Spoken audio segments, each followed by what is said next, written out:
All right, Tom. What is tip number 2, please?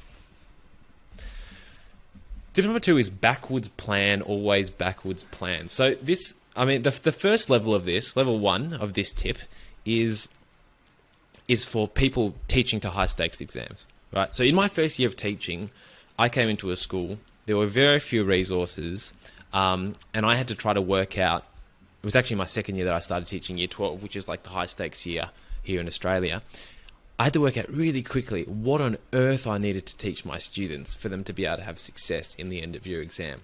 A similar thing has happened to myself when I was like at uni and I was doing a couple of subjects and either they were clashes, so I couldn't go to the lectures of one, or I'd just been completely slack and left it till 2 weeks before the exam to try to work out what was going on. In both cases, there's a common approach, which is in the lecture scenario, like go through all the lectures or read all the chapters in the textbook and then try and perform the exam. Or in the teaching example, look at the curriculum, try to work out what's going on, look at the textbook, use that, and try to prepare your students using those resources that other people, ideally experts, have created to prepare for the exam. But and this may be obvious to some people, but over the years it's taken me a while to realize that actually the hurdle, the bar we're trying to jump over is actually that examination. And this is obviously in the restricted sense of teaching, but when we are focused on that particular goal, hopefully we're balancing with others. But when we're focusing on that goal, that's the bar we've got to jump over. So backwards planning essentially just means work out, do a massive audit of what is in past exams, and use that as your teaching guide. So what this looked like for me in that first year teaching year 12, when I had very little support to do it, is literally printing out, single-sided, a whole heap of past exams, like as about 10 years worth, physically cutting up every single question, and then, getting on the math staff room floor over one weekend and just moving them into piles that seem to make sense and be related, and then sequencing those piles and then relating those piles back to the study design. And then when I looked at the study design and it had some strange thing like, make a adjacency matrix from a network diagram or something like that, I could go, okay, oh, that's actually what they're talking about. This is the thing. Or it's some other abstract point where you're like, well, that could be taken to eternity. You could keep on analyzing that idea forever. It's like, well, actually, they're only going to ask you to analyze it in 3 different ways. And so by doing that, I was able to very, very quickly ascertain exactly the level of difficulty that was required of my students, or the level of capability that was required of my students, teach to that, and have a reasonable amount of success in that first year of teaching, and similarly have a reasonable amount of success in my uni subjects, even when I had slacked off on a couple of them throughout the semester. So that's the kind of level 1 of this takeaway. I think the level 2 of this takeaway is when we do broaden out the question of what are we backwards planning to. So I think the application of that backwards planning idea was very crystal clear when we think about an actual exam. But what's the goal of school? Well, I don't know. But one of the kind of goals is to prepare students for life more broadly. And if we backwards plan from life to school, what is it useful for the majority of students to know? So I don't know. I'm actually curious to ask you, Craig, in the last month or two, what maths have you used? And, talking blasphemy here, people, so get ready. What maths have you used in your real life? Oh, flipping heck, Ollie. I'm supposed to be asking the questions here, right? You're not allowed to just spring these on me. Well, I'll tell you, I can give a bit of a cheat answer, only because I've been doing a lot of maths with my little boy, Isaac, but that's kind of in a bit of an inauthentic context. We learned about negative numbers this morning, absolutely blew his mind, so that was nice. But in terms of day-to-day maths, not counting up my YouTube viewers for this, trying to project upwards, when I'm going to hit some certain milestone, but not a massive math. I do quite a lot of recreational maths, Ollie. I'm a bit of a geek with that kind of stuff, so I like that kind of thing. But I won't be doing that much kind of authentic maths, I guess, day to day. How come? Oh, I'm just trying to backwards plan from life as to what we should be teaching. For example, our disengaged year 9 year 9 students. Like what should we be like? So I actually, as I'm sure you do, I do use maths in my life. I kind of did a bit of brainstorm before I chat today. One of the areas is around financial stuff. The idea of mortgages and amortization, I think about a fair bit. And so I need to have a general sense of what's going on there.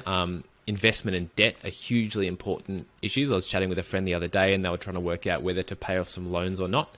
And the basic principle there is, do you expect that the money you've taken out on the loan, can you earn a higher return than the interest rate? And if you can, then maybe keep the loan. If you can't, then probably pay it off.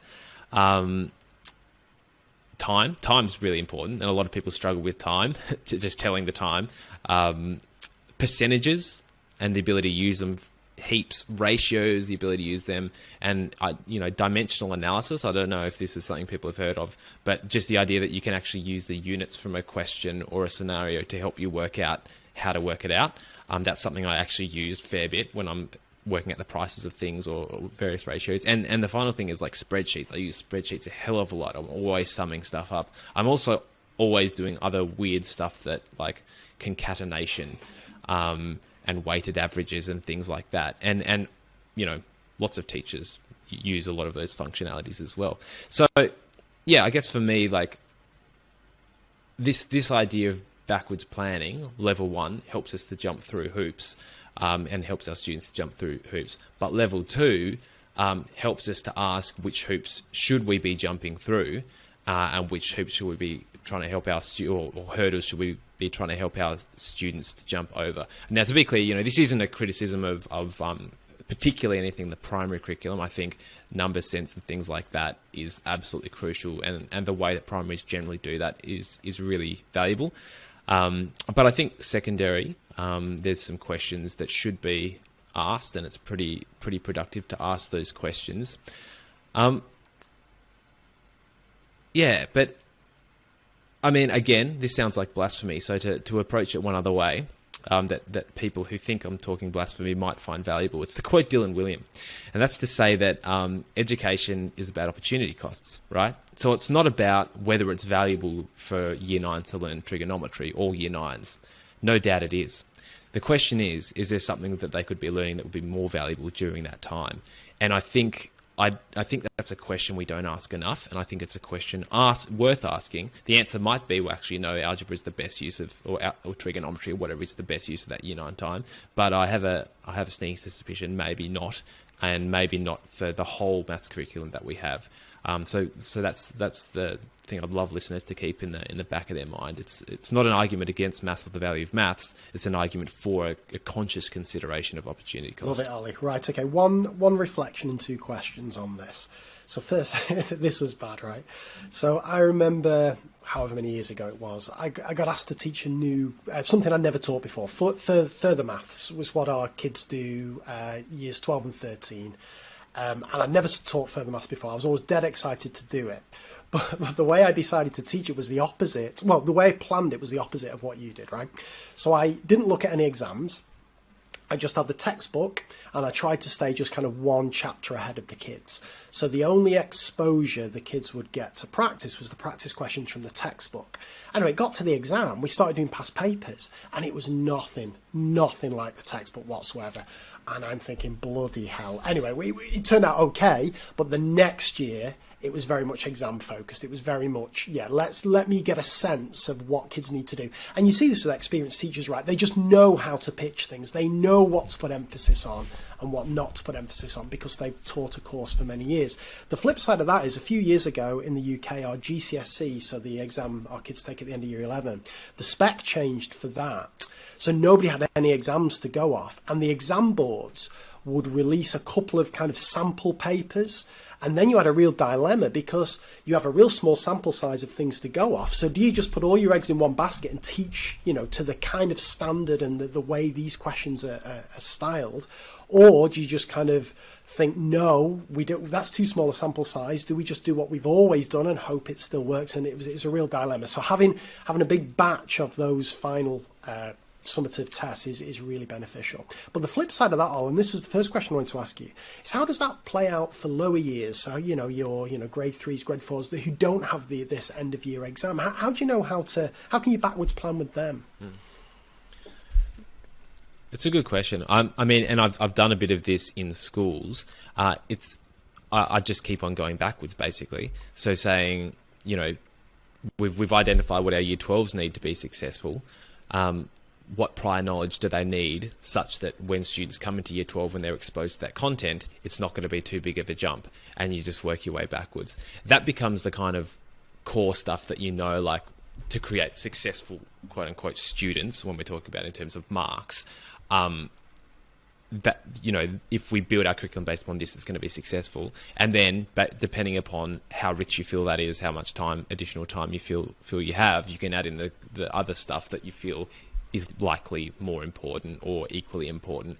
But hopefully, if exams are written well, the content contained within them represents the kind of key ideas and concepts from a domain, such that if you do eventually backwards map from that all the way down to year 7 or something, you're still gonna have a lot of quality content there. And final question on this, Al.